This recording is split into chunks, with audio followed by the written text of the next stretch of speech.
Assalamualaikum warahmatullahi wabarakatuh. Pada pertemuan kali ini kita akan belajar tentang pengujian bilangan acak dengan metode Kolmogorov test. Ya, tujuannya adalah Kolmogorov test ini tujuannya adalah untuk mengecek atau memvalidasi apakah bilangan acak yang kita munculkan atau yang kita generate itu memiliki sifat seragam atau berdistribusi uniform. Apa artinya berdistribusi uniform? Artinya bilangan acak itu atau setiap bilangan acak memiliki kesempatan untuk muncul. Sebagai contoh, kita akan mengenerate bilangan acak dari nilai 0 sampai 10. Nah, pada saat kita mengenerate bilangan 0 sampai 10 itu memiliki kesempatan yang sama untuk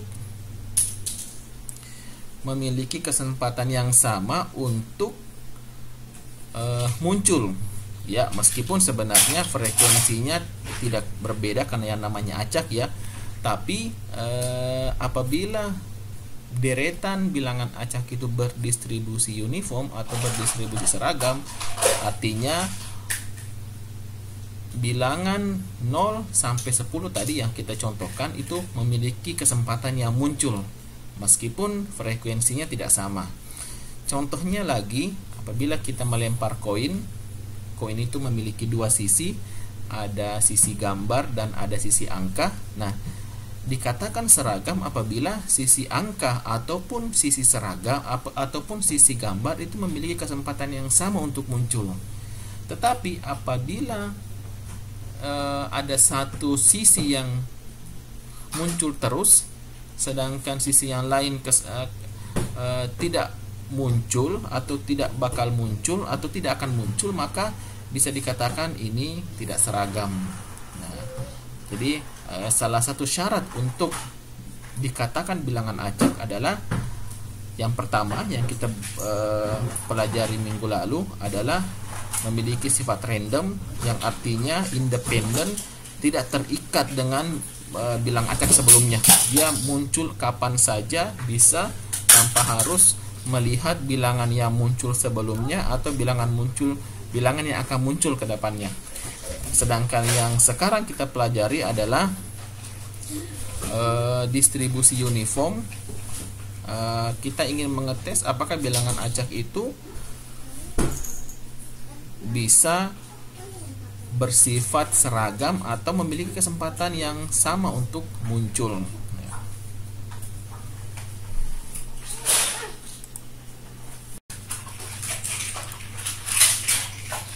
Untuk langkah-langkahnya atau kita sebut dengan prosedur uji. Yang pertama, seperti biasa kita menentukan dulu hipotesisnya. Hipotesis nolnya adalah variabel random X berdistribusi teoritis tertentu. Dalam hal ini hipotesis nol ini dikatakan diterima apabila bilangan random tersebut berdistribusi uniform. Sedangkan H1-nya adalah tidak. Ya. Yang kedua, kita tentukan tingkat signifikansi atau alfanya 0,05 ya, kita seragam aja, kita tentukan 0,05. Kemudian yang ketiga, perhitungan statistik uji. Data pengamatan, ini langkah-langkahnya pada saat kita mengenerate bilangan acak. Setelah kita generate, kita susun dulu data pengamatan, disusun dan diurutkan dari nilai data terkecil sampai terbesar. Jadi kalau misalnya kita muncul bilangan random 0, 3, 5, 7, 10, 30, 29 dan sebagainya, itu kan masih acak ya. Nah, kita urutkan dulu. Kita urutkan dari 0 sampai 30, contohnya dari yang paling terkecil sampai yang terbesar.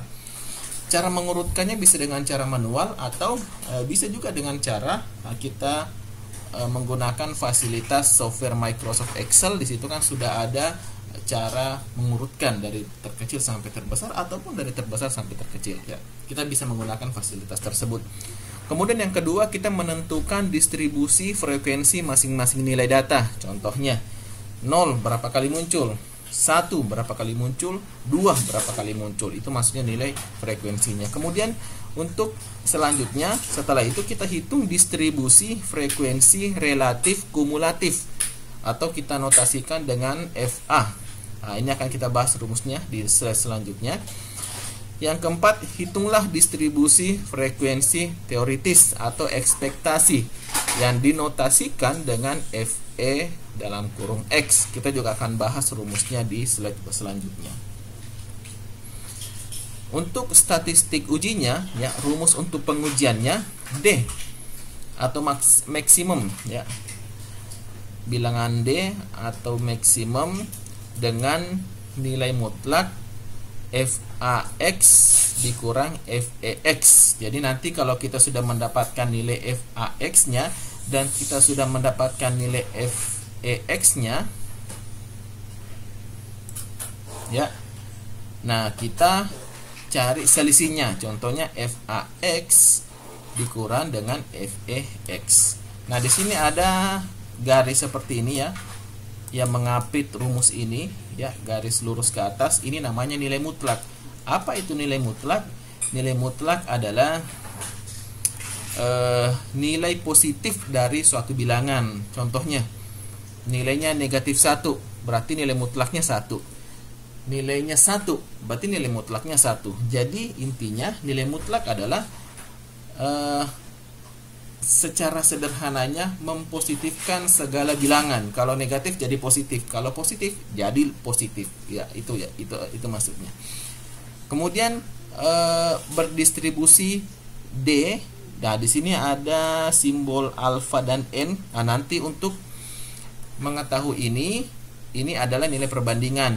Jadi kita mencari hasil dari D maksimum, ya. Kemudian kita bandingkan dengan D yang ada di tabel. Nah, nanti D yang ada di tabel ada dua variabel yang kita perhatikan, namanya variabel alfa dan variabel N. Variabel ini itu jumlah datanya. Nanti kita bahas di slide selanjutnya. Nilai D bisa dilihat pada tabel nilai uji Kolmogorov Smirnov untuk sampel tunggal. Nanti saya akan bagi tabelnya. Kemudian selanjutnya yang keempat, daerah kritisnya adalah apabila D atau D yang kita hitung itu lebih besar daripada D yang di tabel, maka H0-nya ditolak. Ya. Jadi ini nanti adalah pengujiannya.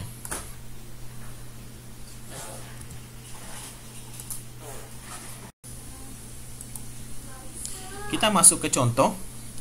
Ujilah dengan alfa 0,05 apakah data berikut berdistribusi uniform dengan A sama dengan 0 dan B sama dengan 30, atau U itu dari kata uniform 0, 30. Artinya apa? Kita akan menguji suatu bilangan acak dengan tingkat kepercayaannya 0,05, distribusi uniformnya dengan A sama dengan 0, A sama dengan 0 maksudnya batas bawahnya 0, dan B sama dengan 30 artinya batas atasnya 30. Jadi kita beri batas bawah dan batas atas, di mana bilangan random yang akan kita munculkan itu adalah bilangan yang dari 0 sampai 30. Nah, simbolnya adalah U030.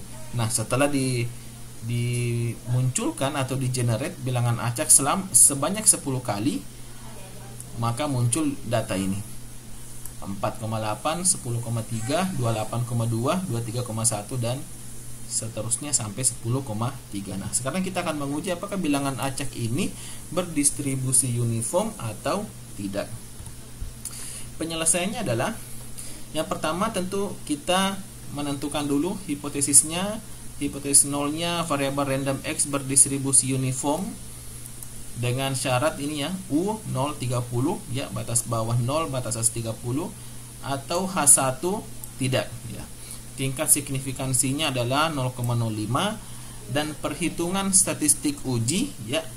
Jadi tadi ada variabel ini frekuensi teoritis ekspektasi. Nah, kita harus menghitung ini. Rumusnya adalah Ini ya, rumusnya adalah ini. Ini adalah rumusnya frekuensi teoritisnya. Yaitu nilainya akan 0 apabila X di bawah 0 ya. X ini yang mana? X ini yang ini nih, 4,8, 10,3, 28,2 atau hasil dari bilangan acak. Apabila X-nya ya, ini kalau menemukan rumus seperti ini adalah hasil, yang ini adalah syarat ya. Ini syarat, ini adalah hasil, atau ini adalah rumusnya. Jadi kalau misalnya X-nya di bawah 0 atau sama dengan 0, maka FE-nya itu sama dengan 0 ya. Kalau misalnya X-nya atau bilangan acak yang di generate itu berada di antara 0 dan 30 ini, maka kita menggunakan X-nya adalah ini. Berarti di sini X dibagi 30 dikurang 0. Kalau misalnya X-nya atau bilangan random yang dihasilkan di atas atau sama dengan 30, maka X-nya sama dengan 1. Nah, data pengamatan disusun dan diurutkan dari nilai data terkecil sampai terbesar. Maka kita tentukan distribusi frekuensi masing-masing nilai data. Nah, kita dapatkan tabel seperti ini ya. Yang bahagian ini adalah bilangan acak yang sudah di-generate tadi ya. Sudah diurutkan dari kecil sampai yang ke besar, dan di sini adalah frekuensinya berapa kali muncul. 2,4 ya, munculnya cuma satu kali. 4,4 munculnya satu kali. 4,8 munculnya satu kali. 10,3 munculnya dua kali. Nah, jadi kalau ada yang masih bingung ini dari mana, bisa dilihat dari sini. Dari soal, ini. Ya. Kita lihat di sini 10,3 itu ternyata muncul lagi di sini nih. Berarti muncul dua kali. Makanya kita set di sini frekuensinya muncul dua kali. Nah, jadi pada saat mengurutkan data di sini kan seharusnya ada 10,3 juga ya, karena dua kali muncul itu kita hapus aja karena kita sudah, jadi di sini hanya mewakili data-data yang muncul dan frekuensi ditulis di sini nih, frekuensinya di sini. Jadi kalau ada data yang berulang tidak perlu ditulis lagi, cukup di sini ditulis berapa kali berulang. Nah, itu disebut dengan frekuensi. 19,5 frekuensinya cuma 1, 23,1 munculnya cuma satu kali, 25 munculnya cuma satu kali, 28,2 munculnya cuma satu kali, dan 28,7 munculnya cuma satu kali. Ini kalau ditotalkan pasti 10.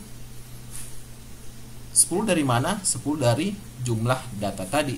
Nah, ini kalau mau dihitung, ini adalah 10 data ya. Kemudian frekuensi relatif. Nah, frekuensi relatif bagaimana cara mencarinya? Mencarinya adalah dengan cara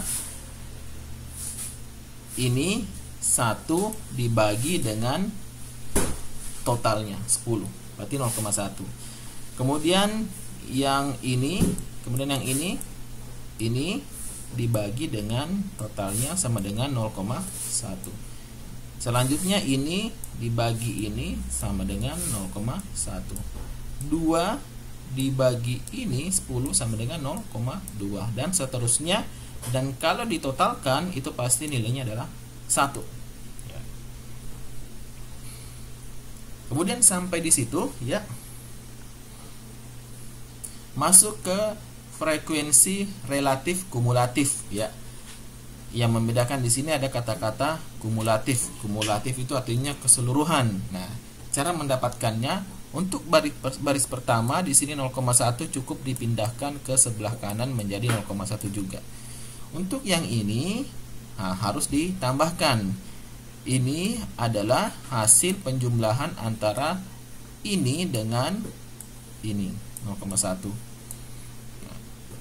0,1 ditambah 0,1 hasilnya 0,2. Di bawahnya lagi 0,1 ditambah 0,2 hasilnya 0,3.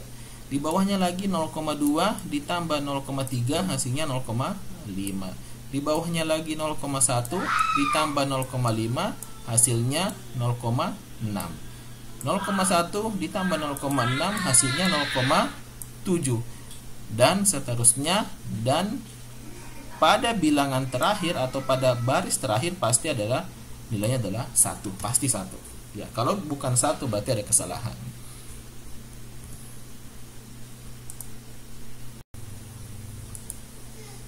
Selanjutnya adalah frekuensi teoritis atau FEX.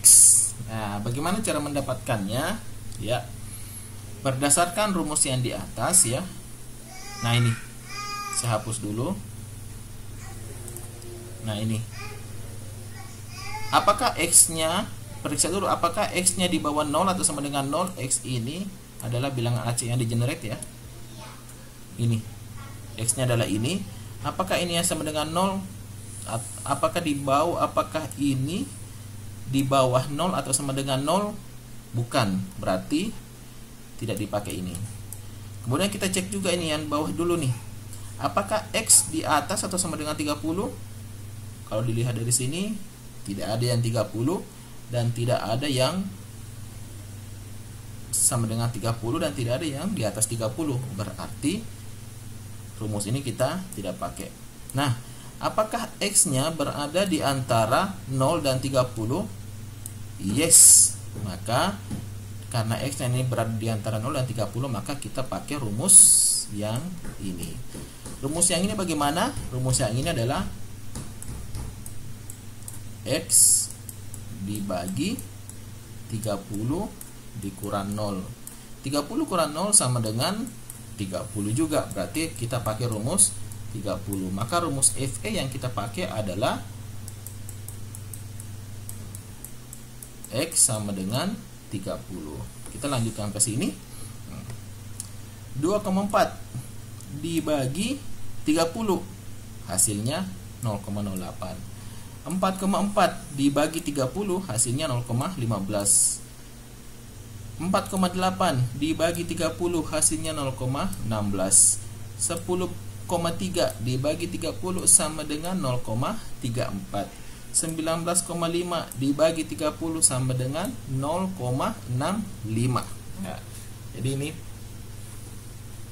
hasil perhitungan dari frekuensi teoritis. Kemudian kita hapus dulu semuanya. Kemudian nilai mutlak ya, nilai mutlak dari FAX dikurang FEX ya. Seperti yang saya jelaskan ya, nilai mutlak itu adalah nilai positif dari setiap nilai.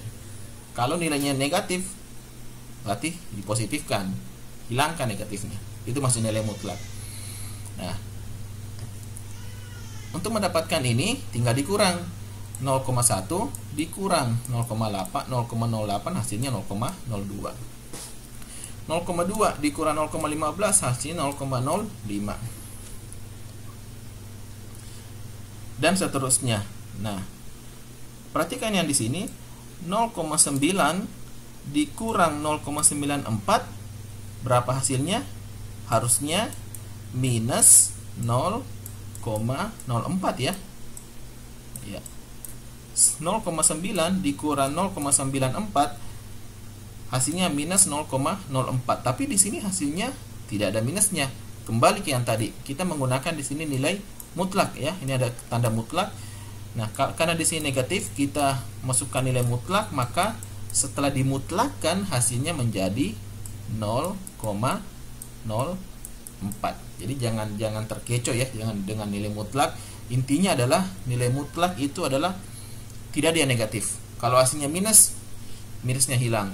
Kalau hasilnya positif, tetap positif. Itu maksudnya ya. Nah, setelah itu, setelah kita dapat pengurangannya, kita dapat ini semua hasil pengurangan antara FAX dikurang FEX, dan kita mutlakkan semuanya. Nah, kita cari nilai terbesarnya ya. Kita cari nilai terbesarnya. Dari sekian ini mana nilai terbesar? Dari 0,02 dengan 0,04, dan kita lihat yang paling terbesar nilainya adalah 0,16. Nah, jadi ini adalah D maksimum sama dengan maksimum, itu hasilnya adalah 0,16. Nah, setelah itu apa lagi? Nah, setelah kita dapat 0,16, maka kita harus membandingkan dengan daerah kritis, yaitu membandingkan dengan nilai D tabel, ya. Apabila D hitung atau yang kita hitung lebih besar daripada D yang di tabel, maka H0-nya ditolak. Nah, apabila lebih kecil berarti H0-nya diterima. Nah, itu rumusnya. Nah, kita lihat di tabel ya. Kita lihat di tabel nilai uji Kolmogorov untuk D alfa. Yang perlu diperhatikan pada saat melihat tabel adalah alfanya berapa? Alfanya 0,05 dan n-nya berapa? N-nya adalah 10. 10 dari mana? 10 adalah jumlah data yang kita uji. Nah, ini ada 10 data, berarti ini jumlah data yang kita uji. Nah, berarti kita tulis dulu di sini D-nya adalah 0,05 karena alfanya 0,05 titik semikolon 10 data. Nah, kita buka tabel ya. Kita buka tabel. Nah, di sini ada alfanya 0,05, kita berarti kita ambil kolom ini, kemudian kita lihat 10 datanya. Ini 10 datanya, berarti kita cari ke sini. Berarti berdasarkan tabel nilai D adalah 0,409. Kita kembali ke sini. Maka D hitung ya. Nah, karena D sama dengan 0,16 lebih kecil dibandingkan dengan D tabel, yaitu 0,410. Nah, karena lebih kecil daripada D tabel, maka H0-nya diterima. Berarti data di atas berdistribusi uniform. Ya, itu caranya ya.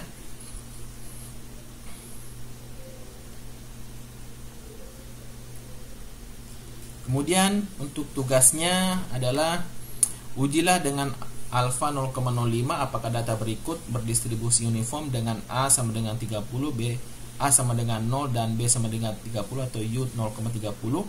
Di sini saya memberikan sampel data sebanyak 30. Jadi ini jumlahnya adalah 30.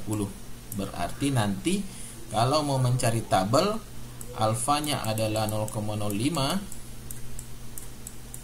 dan n-nya sama dengan 30. Kenapa 30? Karena ada 30 data yang muncul.